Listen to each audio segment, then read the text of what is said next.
So today we will start with the income under the head capital gain. Okay, just a minute.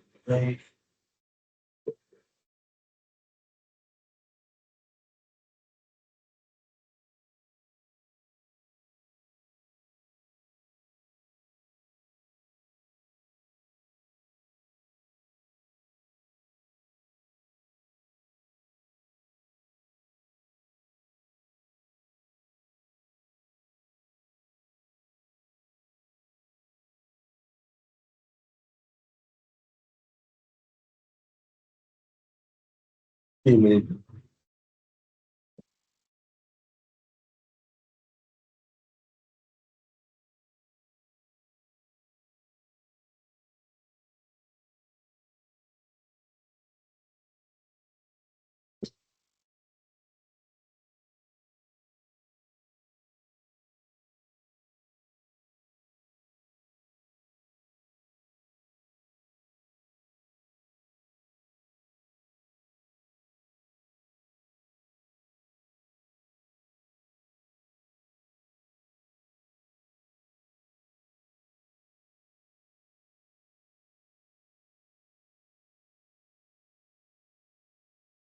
Okay. So can you see the screen? Hello. Yes, sir. Okay. So today we'll start with the new chapter, that is income under the head capital gains. Okay. So capital gain is what? It is one of the head of income out of all five heads. Okay, you know that there is a salary, there is a house property, there is a PGBP, and there is the income from other sources. Okay, so these are the four heads of income. Along with that, this capital gain is also one of the head of income. So we know that in order to compute the gross total income and taxable income of any person, we must know that how to compute the taxable income of the person. So in order to compute the gross total income of the person, we must know that how to compute the income of all five heads. So out of all that five heads, we already have discussed the four head, and this capital gain is one of the head of income. So see, whenever we start with any head of income, we always start with the charging section. That which incomes are taxable under the head capital gain. So see section 45, subsection 1 of the chapter capital gain or of the income tax act is a charging section. Okay. So this is the charging section. And what this charging section says that, see, every head is having a speciality that a particular income get taxable in that particular head. Okay. So when the income will be taxable under the head capital gain, a capital gain वाले head में कौन सी income taxable होगी? So see what this charging section says, that any profit or gain, suppose if you have earn any profit, or suppose if you get any gain, on what? On any profit or gain arising from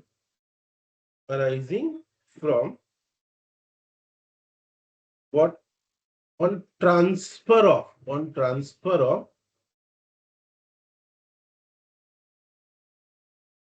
a capital asset. Okay, तो capital asset को transfer करने से अगर कोई gain होता है, okay, shall be chargeable under this head. Okay, shall be chargeable under this head. Okay, ये head में कौन से हेड की कौन सी इनकम टैक्सेबल होती है? Just give me a 1 minute. तो ये जो मटेरियल है वो भी, मतलब I will share the material with you in the group और give the xerox centre also. लेकिन अभी पढ़ाने के लिए जो मटेरियल मुझे आपको दिखाना है वो मैं आपको रख देता हूँ यहाँ पे.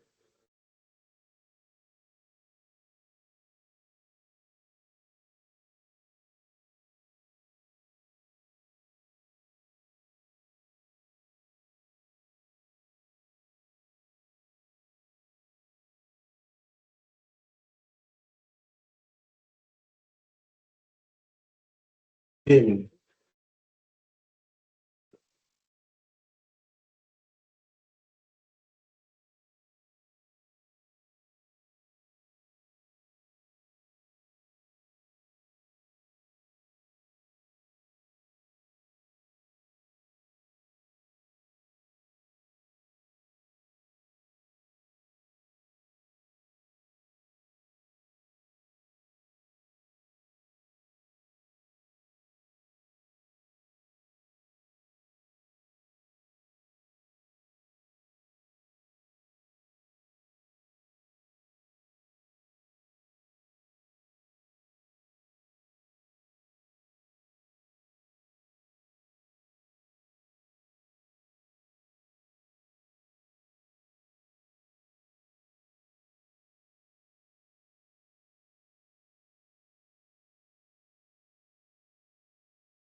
To see what this particular head says, when the income is taxable under this head. So you can see here that any profit or gain arise from transfer of the capital asset. Okay, तो कोई भी capital gain अगर आपको होता है, मतलब either you are earning the profit or you are earning the gain from what?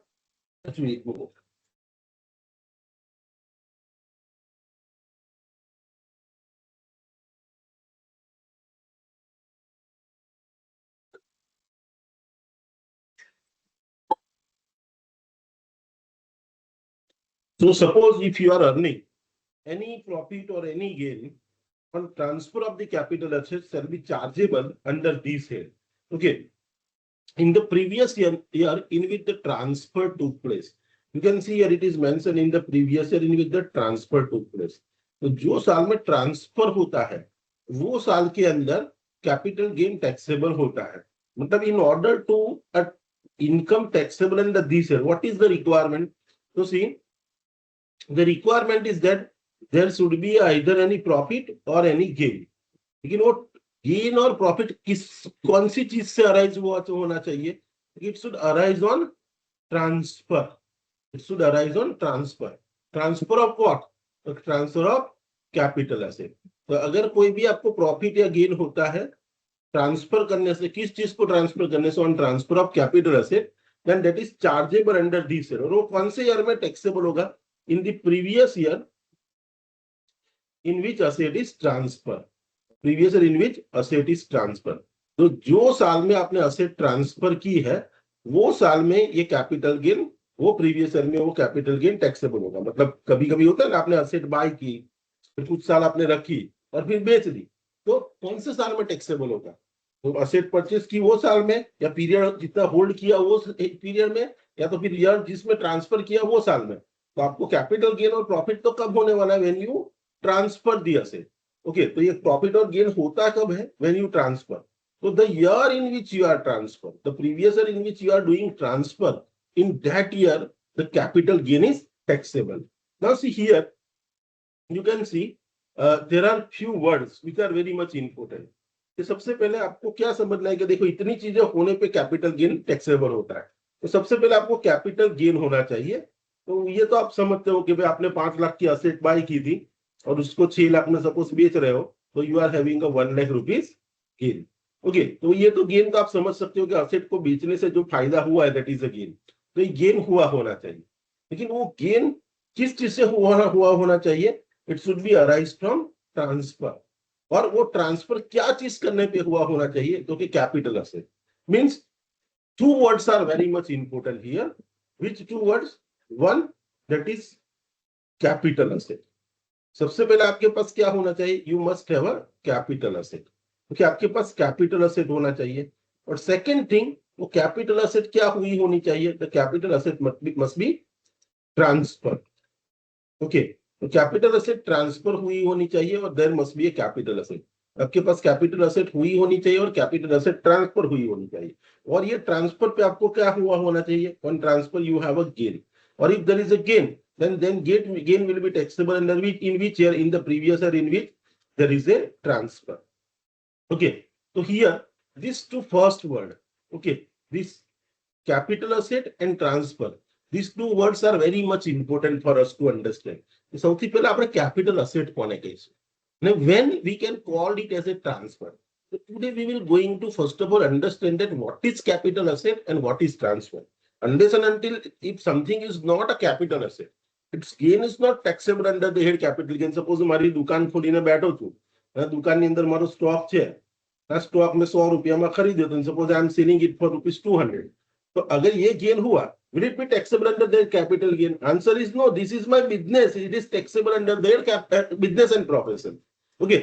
तो आप बोलोगे सर ये स्टॉक कैपिटल असेट नहीं कहा जाएगा, तो it is in the definition of capital asset is clearly mention that stock is not a capital asset. Okay, मतलब તમારે સૌથી પહેલા સમજવું પડશે કે કેપિટલ અસેટ કોને કહેવાય. Okay, once we understand that what is capital asset, then and then we can make identify that this is the capital asset. फिर हम दूसरा चेक करेंगे वो ट्रांसफर हुई है, तो आपको दूसरा ट्रांजेक्शन ये भी देखना होगा कि ट्रांसफर हुआ है. इफ यस, और वो ये होने पे गेन हुआ है, if this answer is also yes, then in the previous year in which the asset is transferred, in that year capital gain will be taxable. So to make the capital gain taxable, the first requirement is what? There must be a capital asset. So we have to first of all understand that what is capital asset. So let us understand that what is capital asset. So you can see section 2 subsection 14. Section 2 subsection 14 has defined the term capital asset. Okay, so capital asset is defined by the section 2 subsection 14 of the income tax act. So let us understand that what is capital asset first of all. Okay, just a minute.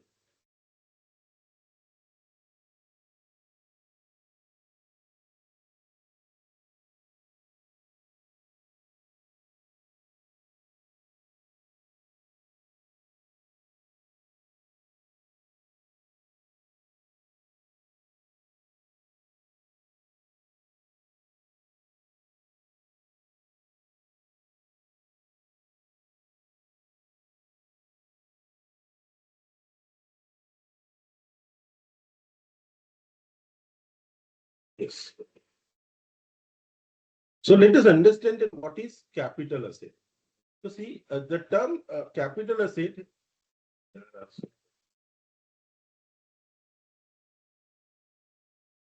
yes, the term capital asset has been defined by section 2 subsection 24 of the income tax act. So let us understand, क्योंकि capital asset को transfer करने से ही gain होता है.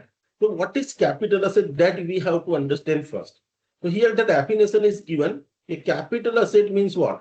A capital asset means property of any kind held by assessee, whether or not in connection with the business or profession. मतलब आपके पास कोई भी asset है, okay, property of any kind, मतलब whether it is a fixed asset, movable asset, immovable asset, whether it is held for business, it is not held for business, but these asset ne capital asset kehwaye. So they have given very broad definition. Okay, they have given very broad definition. Point number is A, you can see. Can you hear? See that this screen? Hello. Yes, sir. Okay, so here you can see it is very broadly defined here that capital asset means what? Okay, any property of any kind. You can see a property of any kind held by assessee whether in connection to business or profession. मतलब business और profession के संदर्भ में आपने रखी है तो भी वो कैपिटल असेट है, बिजनेस के संदर्भ में नहीं रखी है तो भी कैपिटल असेट है, whether it is fix asset तो भी कैपिटल असेट, मूवेबल है तो भी कैपिटल असेट है. मतलब यहाँ बहुत ब्रॉड व्यू दिया है कि कोई भी असेट है, any asset can be treated as capital asset. Okay, मतलब આપણે એ યાદ નથી રાખવાનું કે કેપિટલ અસેટ કોને કહેવાય. ઓકે, આપણે શું યાદ રાખવાનું છે, કોને કેપિટલ અસેટ ના કહેવાય. અહીંયા ડેફિનેશનમાં શું કીધું છે કે આટલી અસેટને કેપિટલ અસેટ ના કહેવાય. हियर ये सब असेट को बोला है कि ये कैपिटल असेट नहीं. ओके, और ऊपर क्या बोल दिया है कि सभी असेट को कैपिटल असेट कहा जाता है एक्सेप्ट दिस, ये जो नीचे दी गई है इसके अलावा कोई भी असेट को कैपिटल असेट आप कहोगे। मतलब अगर आपको ये समझना है कि व्हाट इज कैपिटल असेट, तो we don't have to understand that what is capital asset, we have to understand કે આટલી અસેટ ને કેપિટલ અસેટ નહીં કહેવાય। કે તો આના સિવાયનું બધી અસેટ છે ને એને કેપિટલ અસેટ કહેવાય। તો કેપિટલ અસેટની ડેફિનેશન તો બહુ જ બ્રોડ આપી દીધી કે એની asset will be treated as a capital asset। Okay, साथ में एक दूसरा पॉइंट बी भी दिया है, security held by the FII foreign institutional investor is also capital asset. मतलब कोई फॉरेन इंस्टीट्यूशनल फंड है, उसने इंडिया की कोई कंपनी में शेयर्स बाय कर रखे हैं, कोई सिक्योरिटीज बाय कर रखी है, तो that is also capital asset. तो कैपिटल असेट किसको कहोगे? Here it is mention that capital asset means what, all the asset, सभी असेट को हम कैपिटल असेट कहेंगे। प्लस अगर एफआईआई है, फॉरेन इंस्टीट्यूशनल इन्वेस्टर, उसने अगर इंडिया में कोई सिक्योरिटीज बाय कर रखी है तो उसको भी कैपिटल असेट कहा जाएगा। मतलब फॉर यू जेवा सामान्य माणस માટે કોને કેપિટલ અસેટ કહેશો? તો કે બધી જ અસેટ ને, whether it is fixed asset, whether it is movable, whether it is held for business, whether it is not held for business, कोई भी असेट है उसको हम कैपिटल असेट कहेंगे। और एफआईआई ने अगर इंडिया में कोई सिक्योरिटीज हेल्ड कर रखी है तो ये एफआईआई के लिए सिक्योरिटीज क्या कही जाएगी? Capital asset, capital asset. Okay, तो यहाँ पे तो बहुत ब्रॉड आइडिया दे दिया कि कोई भी असेट को कैपिटल असेट कहेंगे, लेकिन फिर यहाँ पे फर्दर क्लैरिफाई किया है कि हर एक असेट को नहीं, इतनी असेट को कैपिटल असेट नहीं कहते। तो 4-5 असेट जो ये याद हमें रखनी है कि 4-5 असेट को छोड़ के बाकी मेरे पास कोई भी असेट है तो वो कैपिटल असेट है। All the assets are capital asset except this, so which are not treated as capital asset. ये हमें याद रखना है कि ये जो असेट है कुछ, उसको हम कैपिटल असेट नहीं कहेंगे। तो किसको कैपिटल असेट नहीं कहेंगे वो याद रखेंगे, और इसके अलावा जो भी है वो सभी कैपिटल असेट है। तो किसको कैपिटल असेट नहीं कहते हैं वो हमें याद रखना है। देखो, तो first point is given stock in trade, मतलब जो चीज का आप व्यापार करते हो उसको हम स्टॉक इन ट्रेड कहते हैं। Whether it is raw material, RM मतलब रॉ मटेरियल, WIP मतलब वर्क इन प्रोग्रेस, या तो फिर फिनिश गुड्स है। ओके, तो कोई भी स्टॉक इन ट्रेड मतलब जिस चीज का आप व्यापार करते हो, आपके धंधे में स्टॉक पड़ा है, रॉ मटेरियल पड़ा है, या तो फिर फिनिश गुड्स पड़ा है, उसको कैपिटल असेट नहीं कहेंगे। इसके अलावा आपके धंधे में जितनी भी असेट है सबको हम कैपिटल असेट कहेंगे। ठीक है, फिर दूसरी कौन सी चीज को कैपिटल असेट नहीं कहते हैं? देखो, मूवेबल पर्सनल एसेट, मतलब જે વસ્તુઓ મૂવેબલ છે અને પર્સનલ છે, मतलब તમે તમારા પર્સનલ યુઝ માટે રાખી છે, એને कैपिटल असेट नहीं કહેવાય। लाइक सपोज मेरा laptop, not a capital asset. मेरे घर में टीवी है, नॉट अ कैपिटल असेट। मेरा कार है, नॉट अ कैपिटल असेट। मेरे कपड़े हैं, not a capital asset. Okay, मतलब जो भी आपका फर्नीचर है, नॉट अ कैपिटल असेट। तो अगर कोई भी असेट मूवेबल है और जो आप पर्सनल यूज के लिए यूज करते हो उसको कैपिटल असेट नहीं कहेंगे। हाँ, लेकिन कुछ मूवेबल असेट भले आप पर्सनल यूज के लिए आपने रखी है तो उसको कैपिटल असेट कहेंगे। तो देखो, यूज्ड बाय द असेसी और is dependent for personal purpose, मतलब movable asset used by assessee और डिपेंडेंट फॉर और his family member for personal purpose are not treated as a capital asset, but it exclude, मतलब जो આ asset જે છે ભલે તમારી પાસે છે, મૂવેબલ છે અને પર્સનલ યુઝ માટે તમે વાપરો છો, તે છતાં પણ there are few asset will be treated as a capital asset। Okay, तो सी कुछ असेट ऐसी है उसको हम कैपिटल असेट कहेंगे।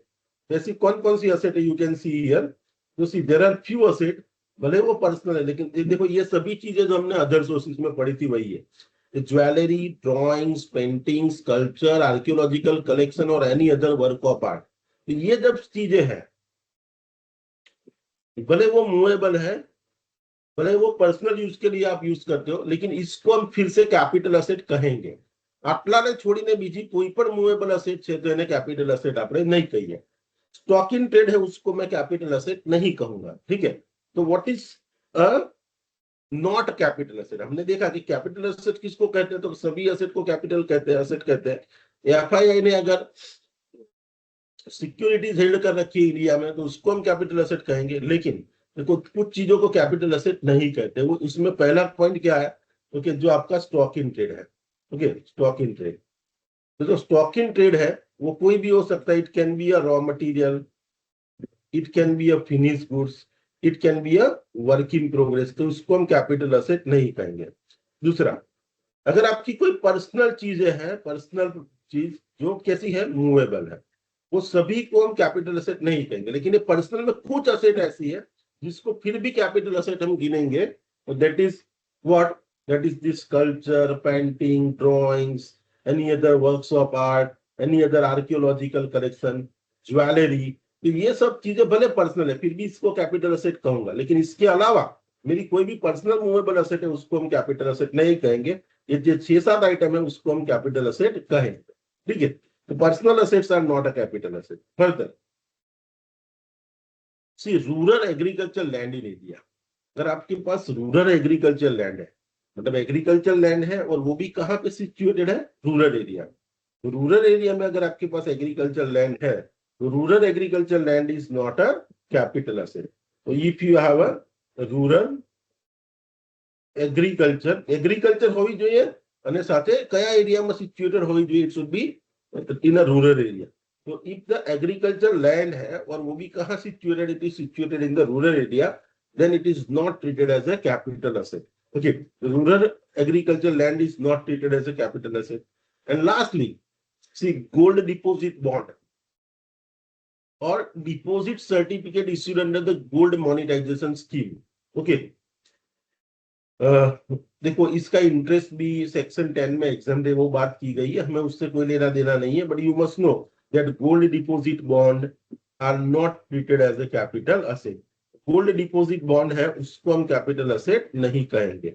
ओके, तो gold deposit bonds are not treated as a capital asset. Okay, तो gold deposit bonds are not treated as a capital asset. Gold deposit bond है उसको कैपिटल असेट नहीं कहेंगे। और gold deposit certificate issued under the gold monetization scheme are also not treated as a capital asset. એટલે આપણે 4-5 વસ્તુ યાદ રાખવાની છે કે કોને કેપિટલ અસેટ ના કહેવાય, તો કે સ્ટોક ને ના કહેવાય, પર્સનલ અસેટ ને ના કહેવાય, બધી પર્સનલ મૂવેબલ અસેટ ને ના કહેવાય, પણ આટલી 6-7 પર્સનલ અસેટ ને આપણે કેપિટલ અસેટ કહીશું। Rural agriculture land is not a capital asset. And lastly gold bond और and gold deposit certificate, gold deposit certificate. Okay, ये दो चीजें हैं, इसको हम कैपिटल असेट नहीं कहेंगे। मतलब these are the 4 assets which are not treated as a capital asset. और इसके अलावा आपके पास दूसरी कोई भी असेट है तो we can call it as a capital asset. See here further some clarification are given. Let's see, like asset used for personal purpose of the assessee, like you can see here TV, mobile are not a capital asset, that you know। But अगर आपके पास jewellery, drawing, painting, भले वो personal है, movable है, लेकिन jewellery, drawing, painting, sculpture, archaeological collection,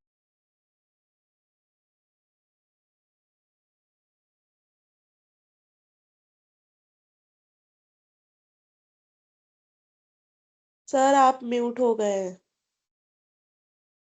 mute हो गए हैं।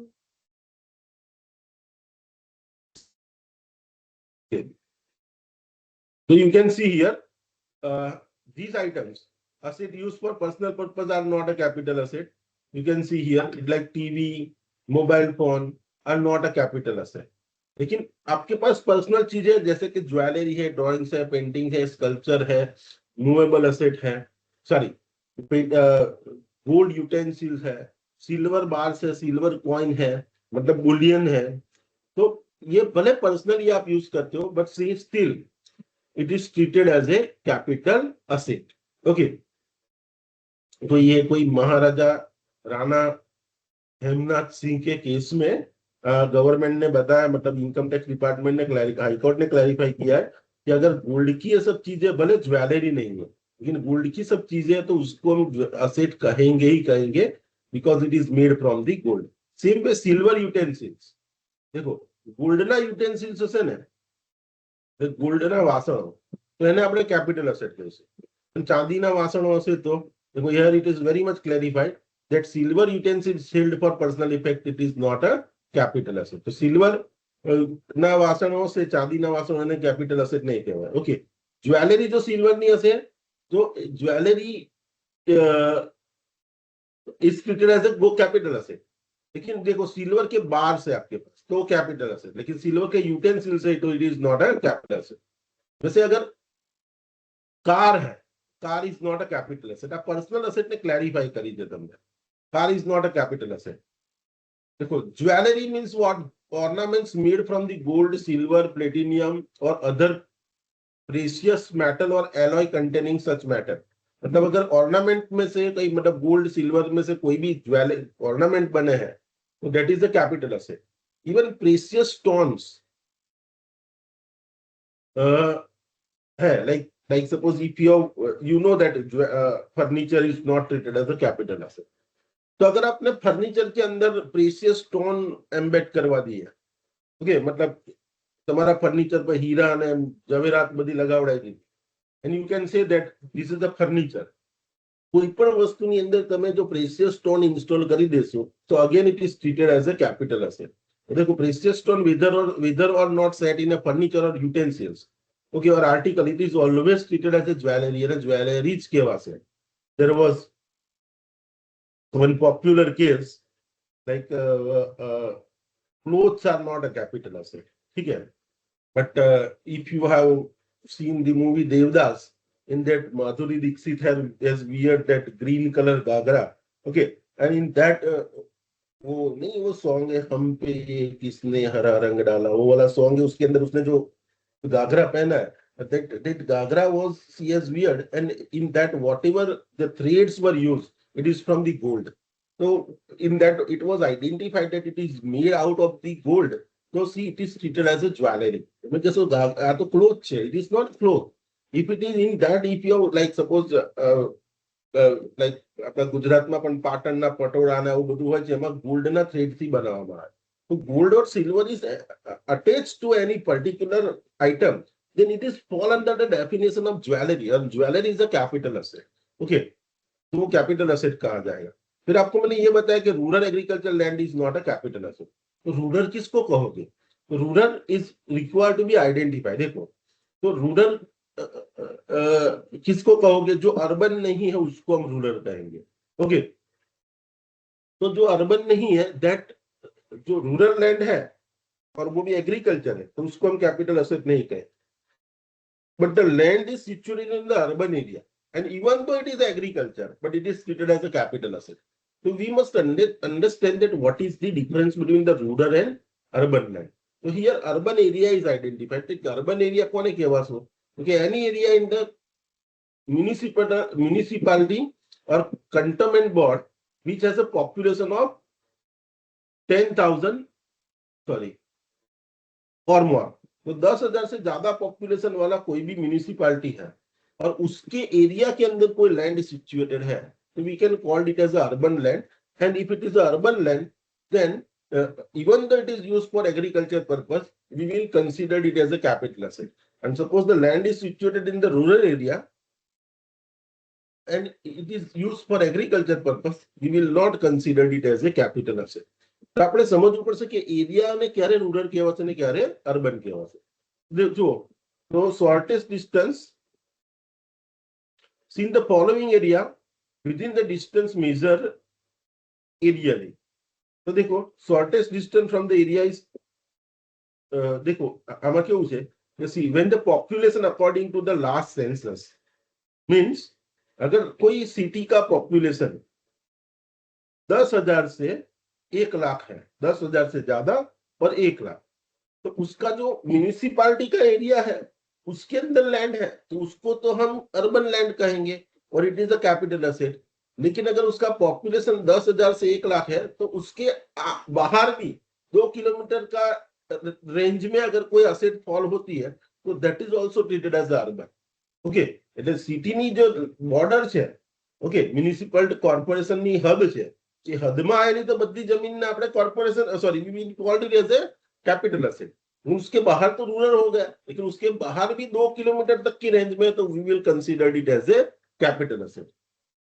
अगर पॉपुलेशन वो सिटी का कितना है, 1 लाख से ज्यादा है और 10 लाख तक है, तो वो 2 किलोमीटर का एरिया सिटी के अंदर है, सिटी की हद में, वो तो रूरल अर्बन कहे ही जाएगी. लेकिन अगर पॉपुलेशन 10 लाख से ज्यादा 1 लाख से ज्यादा और 10 लाख तक है, तो आपको रेंज कितनी देखनी है? 6 किलोमीटर. मतलब वो म्युनिसिपल કોર્પોરેશનની હદ પછીની 6 કિલોમીટરની લેન્ડને પણ આપણે અર્બન જ કહીશું, એને રૂરલ નહીં કહીએ. एंड अगर कोई सिटी का पॉपुलेशन 10 लाख से ज्यादा है तो कॉर्पोरेशन की जो हद है उससे 8 किलोमीटर तक की रेंज में जो भी लैंड है उसको भी हम अर्बन कहेंगे, 8 के बाद की जो लैंड है उसको हम रूरल कहेंगे।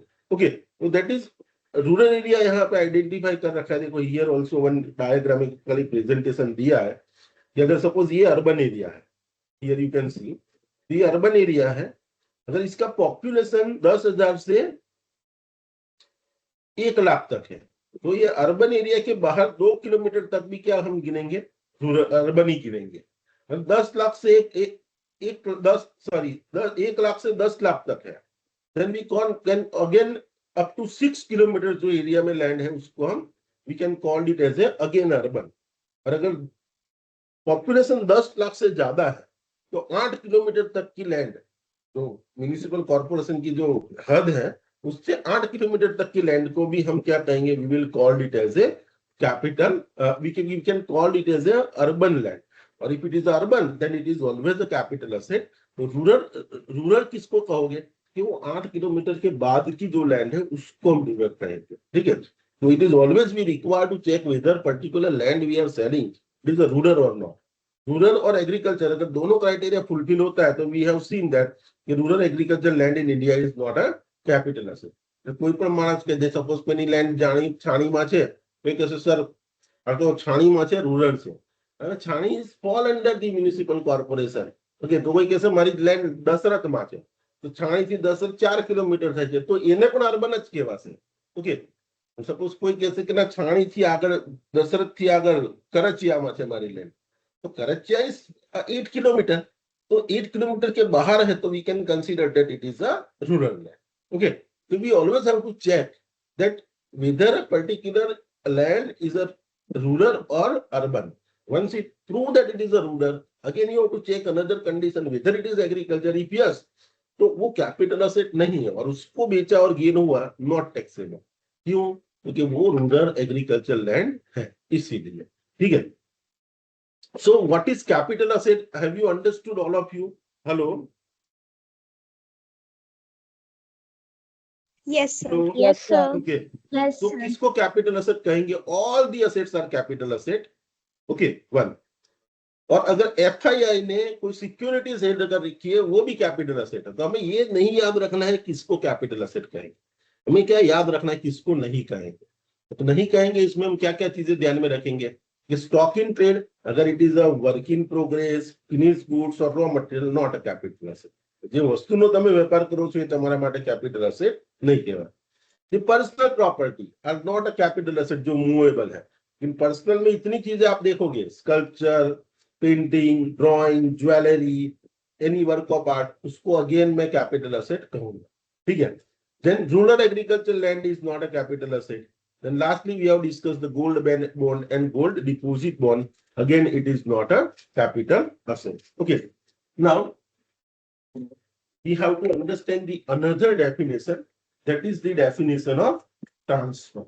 Okay, we have to understand the another definition, that is the definition of transfer। क्योंकि capital gain कब होता है? For when the capital gain is taxable, we have discussed here that capital gain is taxable on। तो हमने ये तो समझ लिया what is capital asset, लेकिन capital asset का ट्रांसफर हुआ है और वो ट्रांसफर पे अगर कोई गेन हुआ है then gain is taxable। So we have to first of all understand that what is transfer।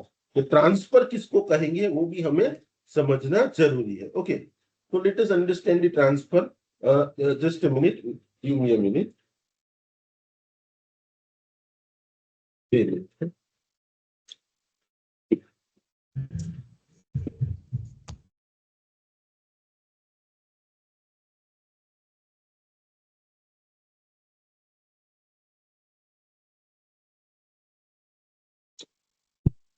Generally what is treated as a transfer? Okay, transfer किसको कहेंगे? ट्रांसफर मीन्स जनरली આપણા મગજમાં ટ્રાન્સફર નો મતલબ એક જ થાય છે કે transfer means what, we understand transfer means sale। okay, we understand what transfer means sale, but here the obviously sale तो ट्रांसफर है ही है। सेल का मतलब क्या हुआ, किसी को आपने आपकी असेट दी और असेट के बदले में आपने क्या लिया, कंसीडरेशन। अब अगर आपने ऐसा कुछ किया है कि आपने असेट किसी को दी और सामने कंसीडरेशन दिया, तो we understand that this sale is a transfer. हमारा अंडरस्टैंडिंग इतना लिमिटेड है कि we consider that sale is a transfer. But see here section 2 subsection 47 of the Income Tax Act has given a detailed definition of the transfer. So transfer does not mean only sale. Okay, transfer includes what? Transfer. The term transfer include the term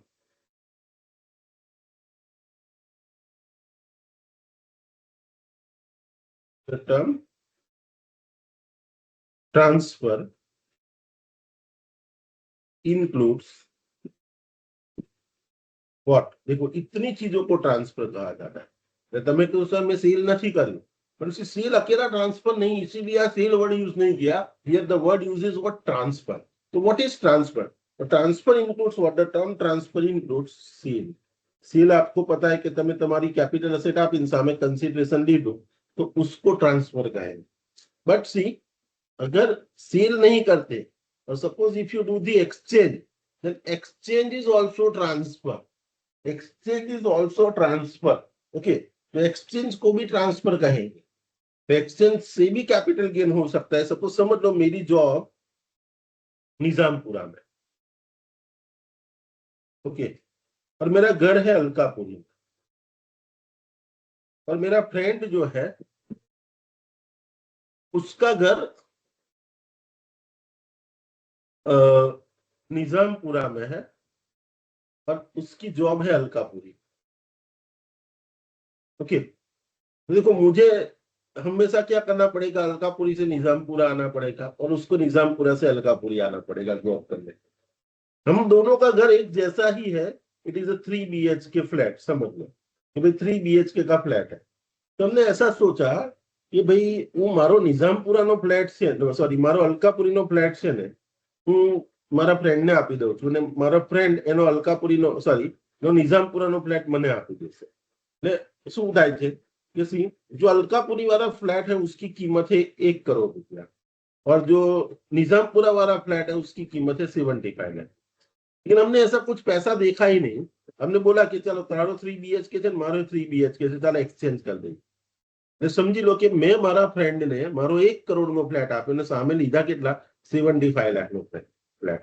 અમે કોઈ પૈસાનો transaction ના કર્યું, we just did the exchange. So here you can see my friend is getting 1 crore rupees flat and in turn he is giving 75 lakh rupees flat to me. So you can see here he is having a gain of rupees 25 lakh. So this gain is taxable or not? So to be a taxable, what is the requirement? There must be a transfer. Transfer આપણે આવું વિચારીએ કે સેલને જ transfer કહેવાય, તો તમે કહેશો સર મેં તો અહીંયા સેલ કર્યું જ નથી, મેં તો ફ્લેટના બદલામાં ફ્લેટ લીધો છે। It is the exchange and exchange is not transfer. But that is why here clearly defined that the term transfer includes sale or exchange. अगर आपने exchange किया है तो that is also treated as a transfer. Okay, suppose if you do relinquishment, third word used here is relinquishment. अगर asset का रिलाइंक्विशमेंट होता है, the word used relinquishment is also treated as a transfer. रिलाइंक्विशमेंट का मतलब होता है टू एंड। अगर वो असेट का एंड आप ला देते हो, मतलब किसी को बेचते नहीं हो, but asset is come to end, then that is also treated as a transfer. Like suppose मैंने एक कंपनी के 1000 प्रेफरेंस शेयर बाय किए थे। Preference share was redeemable after 5 years। तो 1000 बाय किए थे। जब बाय किया तो उसकी कीमत थी 100 रुपया। 5 साल खत्म हुए, अभी शेयर रिडीम होने वाले। तो रिडम्पशन के टाइम पे मुझे 1000 शेयर का कंपनी ने पर शेयर 500 रुपीज दिया।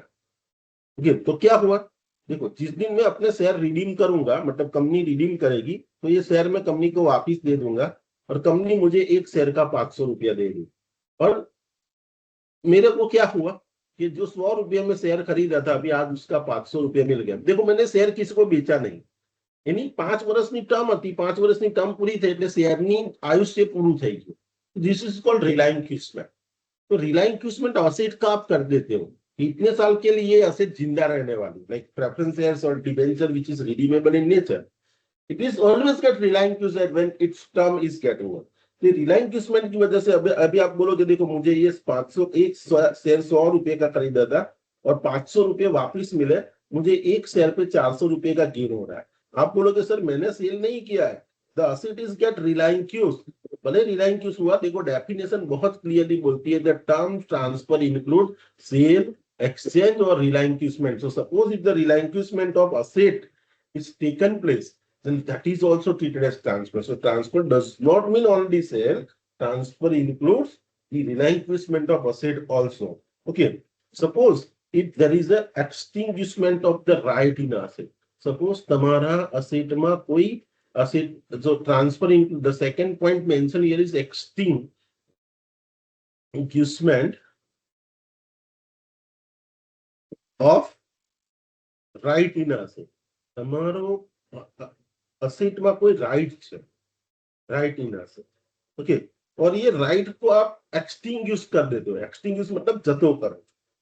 ओके, और उसके बदले में आपको कुछ मिला, लाइक सपोज एक असेट थी, मैंने और मेरे फ्रेंड ने बाय की, ये ऑफिस सपोज हमने बाय की, मैंने और मेरे फ्रेंड ने, दोनों ने 50-50% निकाला और 1 करोड़ की ऑफिस हमने ली।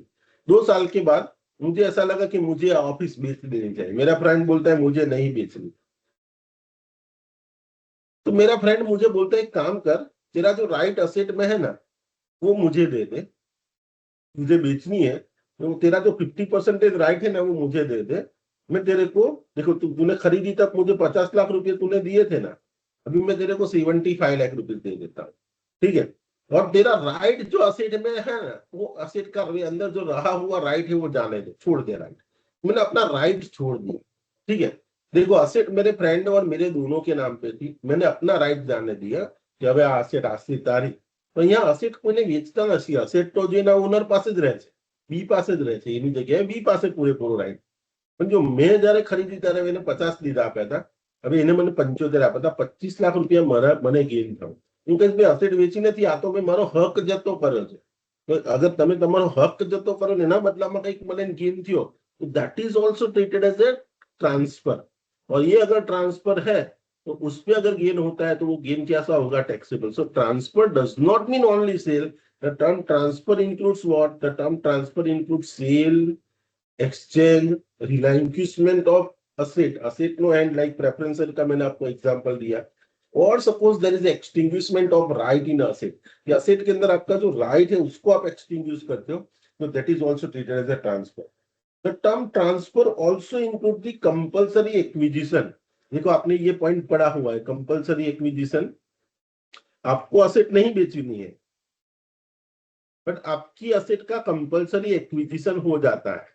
आपको मैंने एग्जांपल देके आपको ये अदर सोर्सेस में पढ़ा है कि अगर आपके पास कोई लैंड है और यहाँ से बुलेट ट्रेन निकल रही, आपको नहीं बेचनी है लैंड, गवर्नमेंट क्या करेगी, कंपल्सरी आपको कैसे बेचते, लैंड कितना में लीधी, તમે તો સાહેબ મેં 1 લાખ માં લીધી, હું તો 5 લાખ આપું છું, આ લેન્ડ ખાલી કર, તમે લેન્ડ ખાલી કરી દીધી।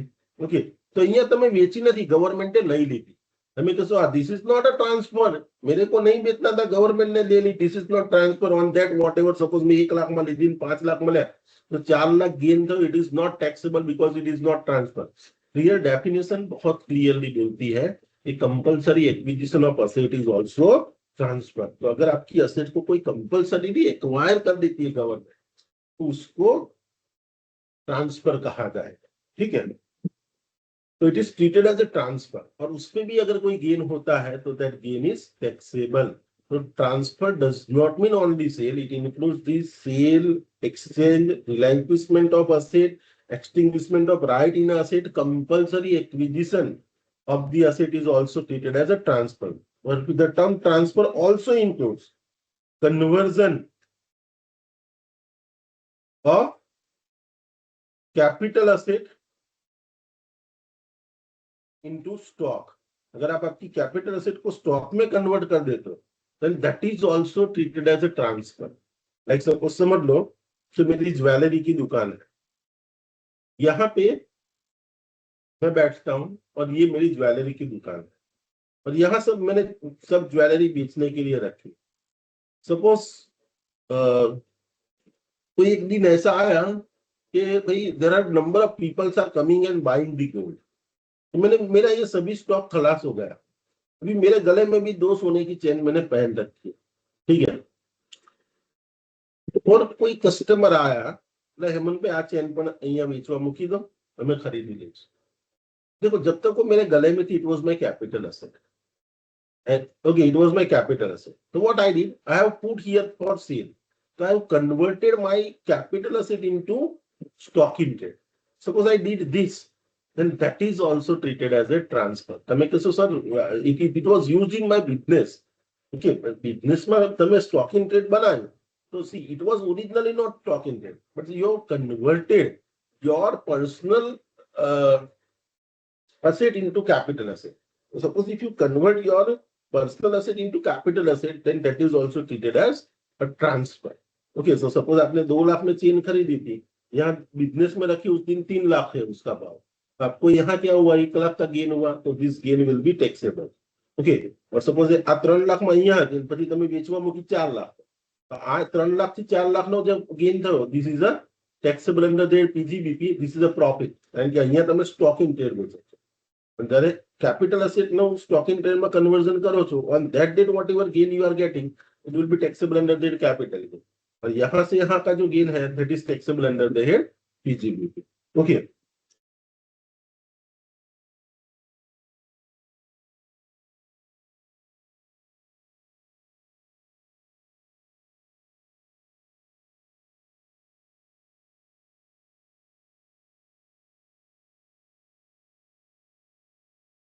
Now suppose if you are allowing, this is also treated as transfer, allowing the possession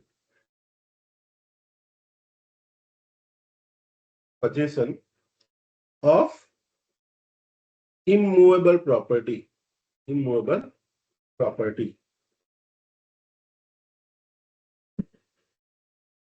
taken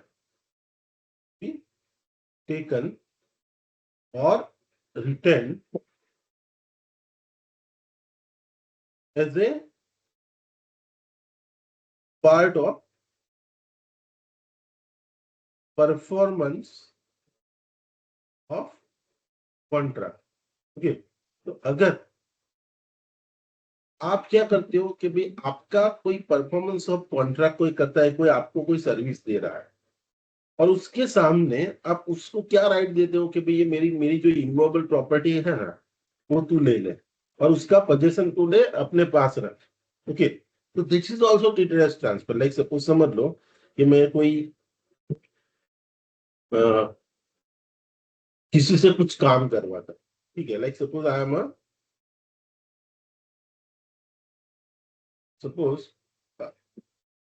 a chartered accountant, ठीक है, एंड कोई कंपनी के लिए मैं कुछ काम करता हूँ, और मैं बोलता हूँ कि भाई मेरी 10 लाख रुपया फी होगी, तो बोलती है ठीक है तुम काम करो, तो मैंने काम किया उसका।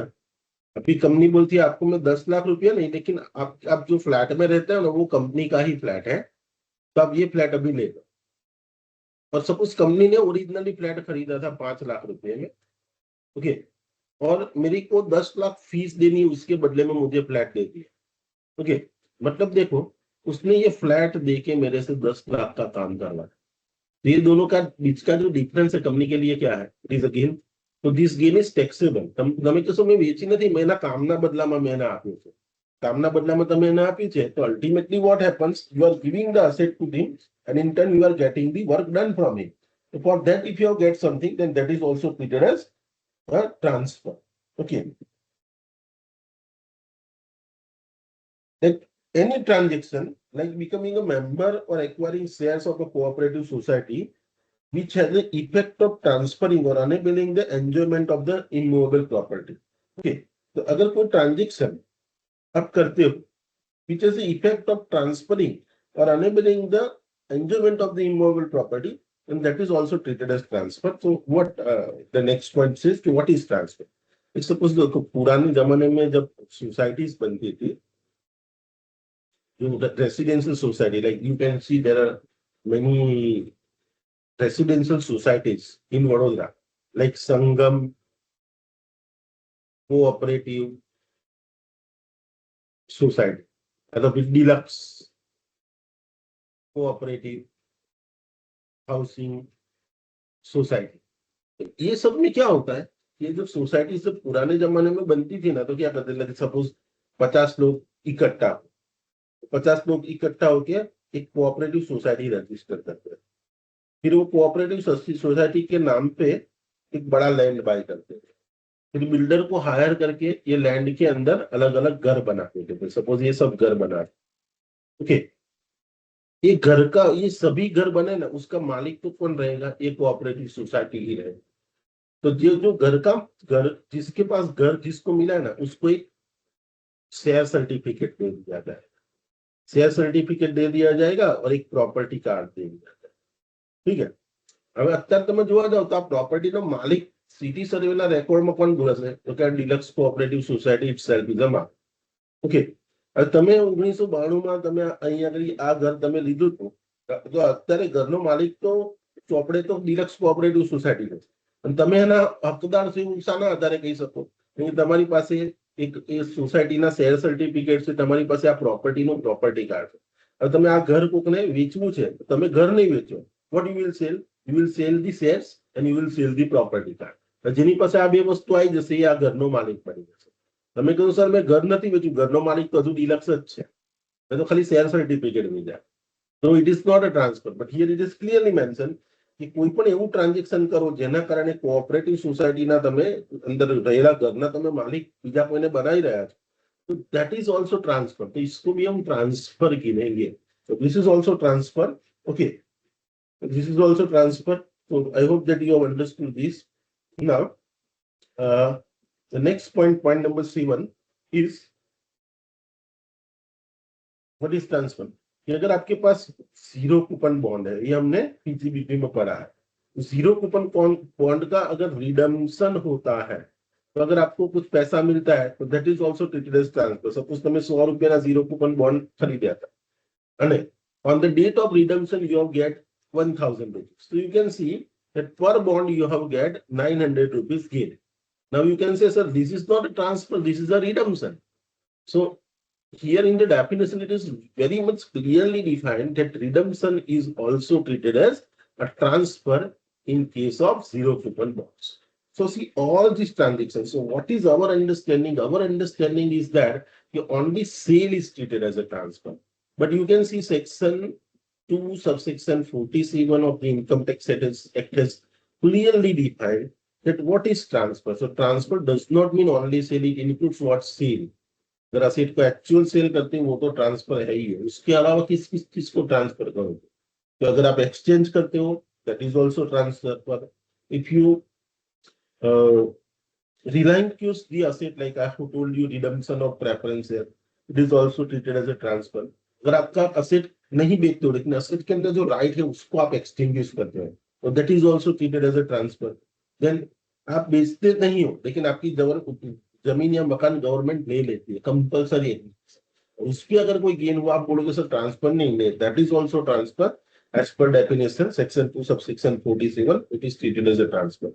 सपोज आप बेच नहीं रहे हो, आपके पास कोई असेट थी वो आपके धंधे में बेचने के लिए रखते हो, the day on which you convert the personal asset or capital asset into stock in trade, that is also treated as a transfer. Okay, then आप कोऑपरेटिव सोसाइटी की कोई असेट है उसकी वजह से आप संबंध यू आर अलाउइंग, सॉरी, ये हमने कोई काम के बदले में किसी को कोई असेट दे दी, तो that is also treated as a transfer. अगर एक कोऑपरेटिव सोसाइटी के शेयर्स आप ट्रांसफर करते हो तो that is also treated as a transfer. और जीरो कूपन बॉन्ड का अगर रिडम्पशन होता है तो that is also treated as a transfer. So we have understood mainly two terms. One, that is what is capital asset. Capital asset, what we have discussed, what is capital asset, we have understood that all the assets are capital asset except few. हमने वो देखा कि भाई stock in trade is not a capital asset, personal property is not capital asset, rural land is not a capital asset, then and we have lastly discussed gold bond, gold deposit bonds are not capital asset. उसके अलावा बाकी सभी asset क्या है? Capital asset. Then we have discussed the definition of transfer. Transfer में हमने क्या देखा? What is transfer? तो क्या sale, exchange, relinquishment asset, extinguishment of right in asset. Okay. Then we have discussed the conversion of stock in trade, sorry, capital asset into stock in trade. Then we have discussed the किसी को आप possession of asset देते हो against the performance of contract, that is also transfer. किसी को आप आपकी cooperative society के मेंबर बना के आपकी एसेट ट्रांसफर करते हो, that is also transfer. Zero coupon bond का रिडम्पशन करते हो, that is also transfer. So all this treated as transfer. And what is capital asset we have discussed. Now suppose if you transfer the capital asset और उसकी वजह से अगर आपको कोई गेन हुआ है, then that gain is taxable. That gain is taxable under the head capital gain. वो gain कहाँ taxable होता है? कौन से चैप्टर में कैपिटल taxable होता है? Under the head capital gain. So that gain is taxable under the head capital gain. Now suppose if we talk about the capital gain, so there are two kinds of capital gain. Okay, so now we will discuss कि asset को transfer करने से gain हुआ, so that is treated as a capital gain. Now the capital gain, we have solved some examples and you have seen that for short-term capital gain and long-term capital gain, there are different treatment in set off and carry forward. There are different tax rates for short-term and long-term capital gain. So see, capital gain is classified into two categories. One is a short-term capital gain, or another one is the long-term capital gain. Now see, what is short-term capital gain? तो सी short term capital gain का definition ऐसा दिया है कि अगर short term capital asset आपके पास है और उसको ट्रांसफर करने से अगर कोई गेन होता है तो that gain is a short term capital gain. और अगर आपके पास कोई लॉन्ग टर्म कैपिटल असेट है, उसको ट्रांसफर करने से कोई गेन होता है, then that is a long term capital. मतलब शॉर्ट टर्म कैपिटल एसेट को ट्रांसफर करने से गेन होता है तो शॉर्ट टर्म कैपिटल गेन है. अगर आप लॉन्ग टर्म कैपिटल एसेट को ट्रांसफर करते हो और उस पे गेन होता है तो long term capital gain. Now what is a short term capital asset? Now we have to understand what is the short term capital asset. Short term capital asset किसको कहेंगे वो हम समझेंगे. और we also have to check then what is long term capital asset. Am I audible? Hello? Yes, sir. Yes, sir. Okay, so let us start the next point. What is short-term capital asset and what is long-term capital asset? Okay, so see what is short-term capital asset or what is long-term capital asset. Let us understand.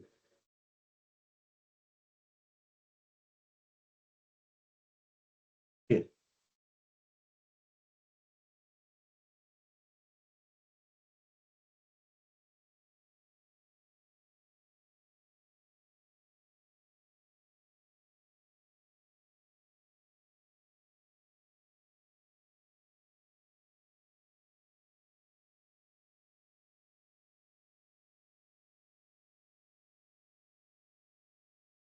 Okay.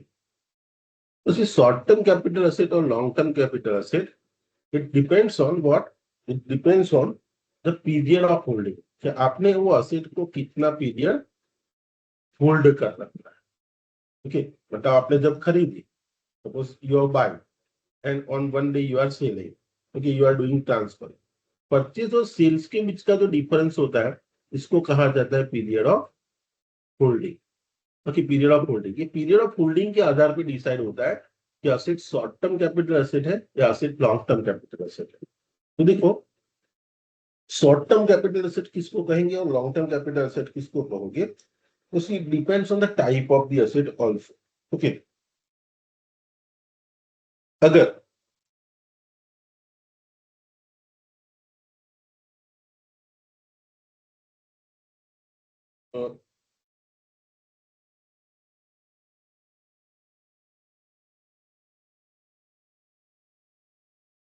if the asset, there are few assets, there are three category of asset.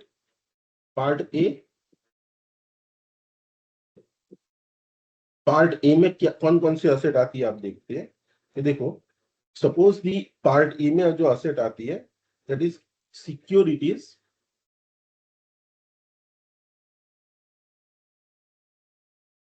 Other than unit of UTI है ना, other than units.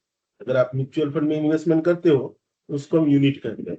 उसके अलावा की कोई भी securities है, okay, और वो कैसी है, it is a listed, okay, in stock exchange.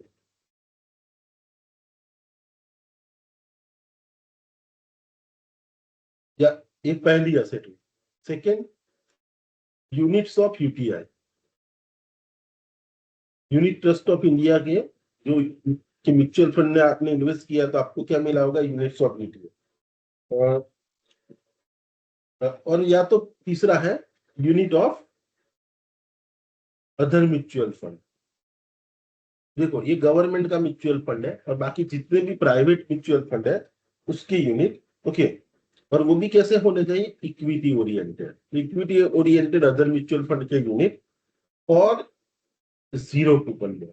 देखो ये जीरो कूपन में इतनी जो असेट्स है, कौन कौन सी asset, securities other than units listed in stock exchange, then units of UTI, okay, ये गवर्नमेंट का म्यूचुअल फंड है, और जो प्राइवेट म्यूचुअल फंड है उसके equity oriented units and zero coupon fund, ये सभी असेट है। ये असेट के केस में when there is a asset is treated as a short term or when asset is treated as a long term. Suppose this asset are held by you for 1 year, in other words 12 months. Okay, अगर आपने asset को 12 months तक रखा है, okay, तो asset is treated as a short term capital asset up to 12 months. और 12 months से ज्यादा है, okay, मतलब एक साल से ज्यादा अगर आपने asset होल्ड कर रखी है, if it is asset is held for more than 1 year, in other words 12 months, 12 months से ज्यादा अगर आपने असेट होल्ड कर रखी है तो it is a long term capital asset. मतलब इतनी असेट जो है, securities listed in stock exchange other than units of UTI और units of equity oriented other mutual fund and zero coupon fund, ये असेट शॉर्ट टर्म है या long term है उसके लिए हमें पीरियड कितना देखना है, 12 मंथ एग्जैक्ट या उससे कम अपने असेट होल्ड कर रखी है तो it is a short term capital asset. और 12 मंथ से ज्यादा अगर आपने असेट होल्ड कर रखी है तो if it is more than that is a long term capital asset. तो इसके अंदर आपको 12 मंथ पीरियड देखना है, ठीक है। अभी जो कैटेगरी बी है, पार्ट बी वाली असेट, इसको शॉर्ट टर्म या लॉन्ग टर्म कैसे डिसाइड करोगे, तो देखो पार्ट बी में असेट फॉल होती है, दैट इज, देखो ऊपर हमने अनलिस्टेड सिक्योरिटीज देखी थी। Now in case of unlisted shares, unlisted shares whether it is equity और प्रेफरेंस कोई भी है, और इमूवेबल प्रॉपर्टी का मतलब यहां होता है आपके पास लैंड है या तो फिर बिल्डिंग है, ओके। तो ये जो असेट्स है, दो असेट, कौन कौन सी असेट, अनलिस्टेड शेयर्स और इमूवेबल प्रॉपर्टी। ये केस के अंदर असेट शॉर्ट टर्म असेट कब कही जाएगी, शॉर्ट टर्म कैपिटल असेट उसको कब कहोगे, और when you called it as a long term capital asset. तो see, unlisted shares and immovable property being a land and building, अगर आपका पीरियड ऑफ होल्डिंग कितना है, 2 year, in other words 24 month या उससे कम है, इफ इट इज 24 मंथ और लेस, एग्जैक्ट 24 महीना એટલે 2 વર્ષ का એના કરતા ઓછો પીરિયડ હોલ્ડ કરે તો it is a short term capital asset. और अगर if you hold the asset for more than 24 months, 24 months in other word 2 years, 2 years से ज्यादा अगर आपने एसेट होल्ड कर रखी है तो it is a long term capital asset. आटली एसेट्स છે પરવારે, આમાં શોર્ટ ટર્મ છે કે લોંગ ટર્મ એ ડિસાઇડ કરવું હોય કે if you want to decide that कि whether the asset is, hello, am I audible, hello, Yes. Yes, sir. okay, okay.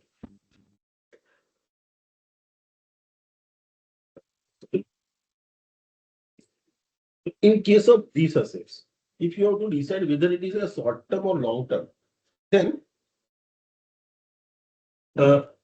we will check the holding period. How much is the holding period? Okay. Audible? Hello? Hello? Yes, sir. Yes, Okay. sir. So in case of these assets, ये जो assets है, you can see securities, listed in a stock exchange, unit of UTI, and units of other mutual fund and zero coupon fund. अगर ये जो assets है, इसके अंदर short term है या लॉन्ग टर्म देखना है तो आप क्या देखोगे? पीरियड आप कितना देखना है? 12 मंथ। 12 मंथ या उससे कम है तो शॉर्ट टर्म, 12 मंथ या उससे 12 मंथ से ज्यादा है तो लॉन्ग। नाउ पार्ट बी में जो असेट आती है, that is unlisted shares and immovable property. तो अगर 24 मंथ से कम होल्ड कर रखा है तो it is a short term, और उससे ज्यादा अगर होल्ड कर रखा है तो it is a long term capital asset. Now हम कैटेगरी सी देखते हैं। Category C, the part C, in that which assets are called any other asset. तो ऊपर वाली जो लखेली છે ના સિવાયની કોઈ પણ અસેટ હોય, any asset, अगर दूसरी कोई भी असेट है उसके अंदर आपको देखना है कि whether the asset is short term या लॉन्ग टर्म। ओके, तो देखो इसके लिए है ना थोड़ा एनी अदर असेट। तो एनी अदर असेट में आपको क्या देखना है? एक डेट याद रखनी है। कल भी मैंने आपको डेट बताई थी, 23 जुलाई 2024। अगर आपका ट्रांसफर 23 जुलाई 2024 या उसके बाद हुआ है तो असेट शॉर्ट टर्म कब कही जाएगी? देखो, short term capital asset identify करने के लिए कोई भी असेट के लिए period is what? After 30 July 2024 it is capped as 2 years। लेकिन इससे पहले क्या पीरियड था? It was 3 years। ओके, मतलब 23/7/2024 પહેલા શોર્ટ ટર્મ કે લોંગ ટર્મ ડિસાઇડ કરવા માટે બધી અસેટ માટે કયો પીરિયડ હતો? 3 વર્ષ, એટલે 36 નો। હવે 23 જુલાઈ પછી કોઈ પણ અસેટ છે એ શોર્ટ ટર્મ છે કે લોંગ ટર્મ છે ડિસાઇડ કરવા માટેનો બેઝ આપણે કહી દઈશું 2 years। मतलब 2 years और उससे कम रखी है तो शॉर्ट टर्म। अगर 23 जुलाई के पहले अगर आपका ट्रांसफर हुआ है तो आप क्या देखोगे? 3 year देखोगे। 3 year है उससे ज्यादा है तो शॉर्ट टर्म, 3 year है उससे कम है तो शॉर्ट टर्म। और देखो व्हाट इज लॉन्ग टर्म, वहां पे भी यही आएगा कि आपको 23 जुलाई डेट देखनी है। 23 जुलाई के पहले अगर आपने असेट को ट्रांसफर कर रखा है तो फॉर यू, अगर 3 years और मोर है तो लॉन्ग टर्म 23 जुलाई से पहले। और 23 जुलाई के बाद है तो 23 जुलाई एग्जैक्ट वो डेट या उसके बाद की डेट है तो उसके लिए आपको शॉर्ट टर्म या लॉन्ग टर्म के सीक्वेंस कितने नंबर ऑफ ईयर्स के आधार पर डिसाइड करोगे? 2 year। बाकी कोई भी असेट है अगर 30 जुलाई या उसके बाद ट्रांसफर की है तो लॉन्ग टर्म और शॉर्ट टर्म मुझे डिसाइड करना है। I will check when the transfer has taken place. If it is after 23rd July 2024, then I will check 24-month period. If it is hold for 24 months or less, it is treated as short term. If it is more than 24 months, it is treated as long term। लेकिन 23 जुलाई से पहले का transaction है तो कितने साल आप देखोगे? 3 years, मतलब 36 पर। तो 36 मंथ से ज्यादा रखा है तो लॉन्ग टर्म, 36 मंथ से कम रखा है तो शॉर्ट टर्म। बट वो कब देखना है? When the transfer is taken place after 23rd July 2022। Okay, so we have discussed that what is short term capital asset and what is long term capital asset। और अगर short term capital asset को transfer करने से gain होता है तो short term capital gain है। अगर लॉन्ग टर्म कैपिटल असेट को ट्रांसफर करने से गेन होता है तो it is a long term capital. Okay, now we have to discuss that how to compute the capital gain. Capital gain कैसे compute किया जाता है? ओके, तो नाउ द कंप्यूटेशन पार्ट में हमें मूव करना है। I think this point is a new point, so that I will discuss with you in the next lecture। Right now I am concluding my lecture here। Okay, hello। Yes, sir. Okay, so right now I am concluding my lecture here। Okay, and I will share the recording of this